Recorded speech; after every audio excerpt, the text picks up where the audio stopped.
This is a reading in A Course in Miracles, Chapter 14, Section 7, Sharing Perception with the Holy Spirit. What do you want? Light or darkness? Knowledge or ignorance are yours, but not both. Opposites must be brought together, not kept apart. For their separation is only in your mind, and they are reconciled by union, as you are. In union, everything that is not real must disappear, for truth is union. As darkness disappears in light, so ignorance fades away when knowledge dawns. Perception is the medium by which ignorance is brought to knowledge.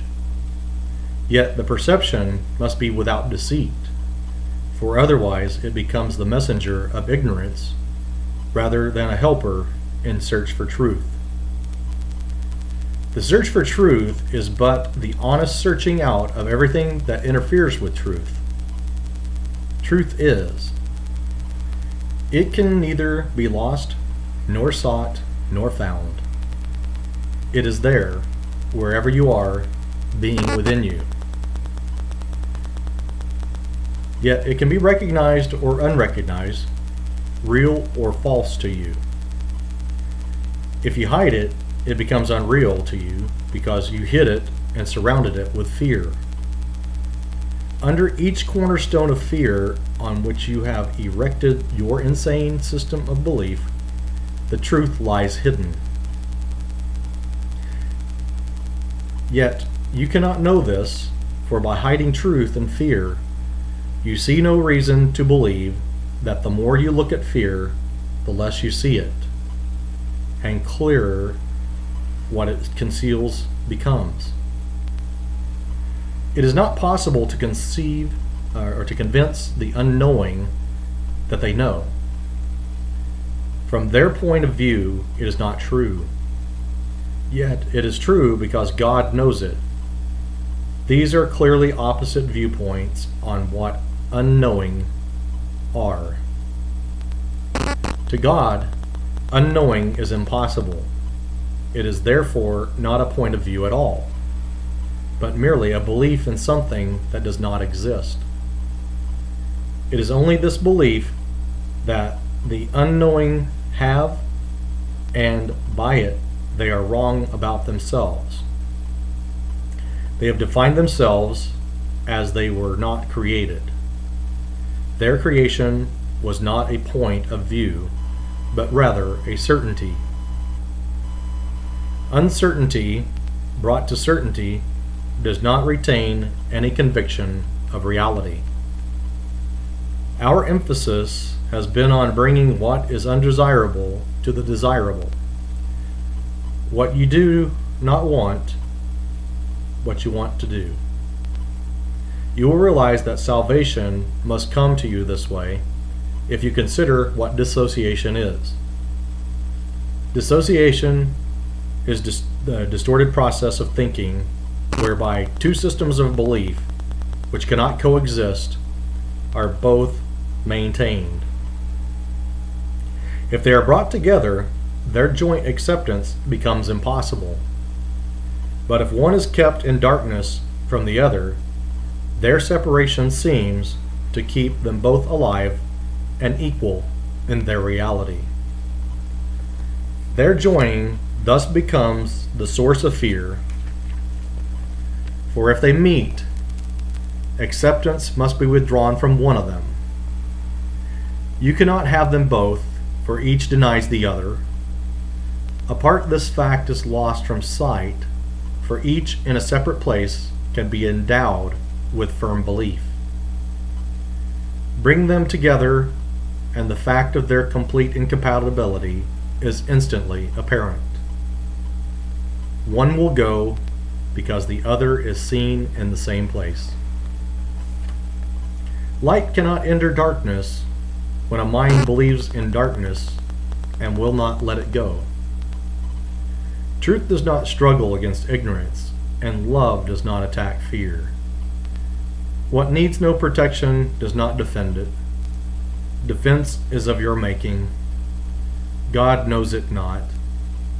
The Holy Spirit uses defenses on behalf of truth only because you made them against it.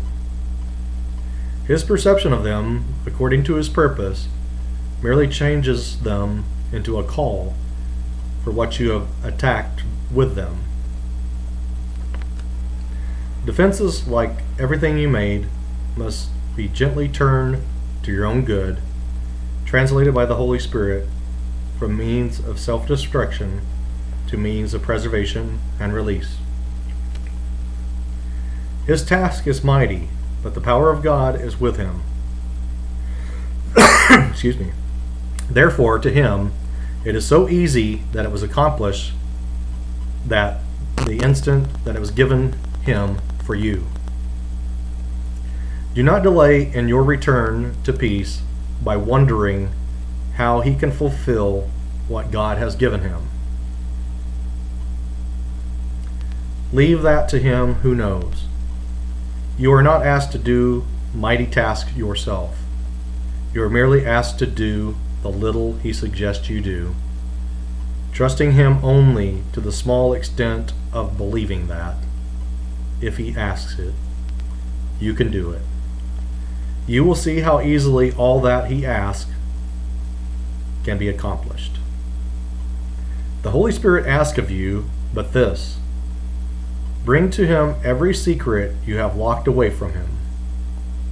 Open every door to him and bid him enter the darkness and lighten it away.